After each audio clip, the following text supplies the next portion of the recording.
Iran ఈ సమయంలో Iraq మీద ఎందుకు దాడి చేస్తుంది అని చాలామంది ప్రశ్నిస్తున్నారు. నిజమే, ఇరాక్కి వాళ్ళకున్న వైరం ఎప్పుడో ముగిసిపోయింది. ఇప్పుడు పెద్దగా అవసరం లేదు కూడా దాడి చేయడానికి. కానీ రెండు విషయాలు ఉన్నాయి. ఒకటి, ఇరాక్లో అమెరికా యొక్క సైనిక స్థావరాలు ఉన్నాయి. మరి ఆ సైనిక స్థావరాలను దెబ్బ కొట్టడానికి గత కొద్ది రోజులుగా దాడులు చేస్తూనే ఉంది. దీనికి తోడుగా అక్కడ కుర్దిష్ రీజియన్లో వాళ్ళు చాలా కాలం నుంచి మాకు స్వతంత్రం కావాలి అని పోరాడుతున్నారు. అలాగ పోరాడుతున్న వాడిని అమెరికా చేరదీసి వాళ్ళని ఇప్పుడు ఇరాన్ మీద దాడి చేయడానికి పురికొల్పుతున్నది.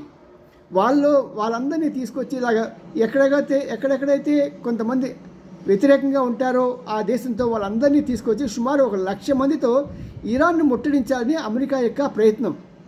ఎందుకంటే అమెరికాలో ఒకరు చనిపోయినా సరే అక్కడ బుష్ కాలర్ పట్టుకుంటారు. ఇప్పటికే 6 చనిపోయి అతనికి ఎప్పుడైనా తుమ్మితే ఊడిపోయే ముక్కులాగా ఆయన పదవి అలా ఉంది. మరి ఇలాంటి సమయంలో ఇంకొక 4-5 మరణాలు జరిగితే ఆ ప్రజలు చెప్పులు తీసుకొని ఇంటికి వస్తారు. ఆ సంగతి తెలుసు అమెరికా ప్రెసిడెంట్ మనకి ట్రంప్కి.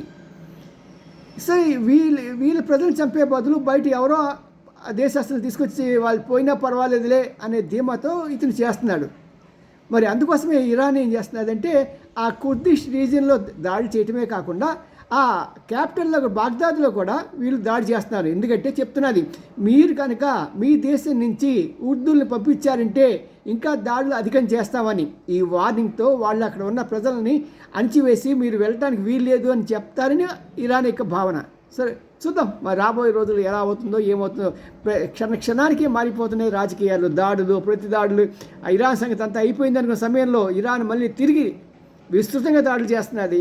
ఇరాన్కి, రష్యాకి, మనకి అమెరికాకి ప్లస్ ఇజ్రాయెల్కి కూడా దడ పుట్టిస్తున్నది.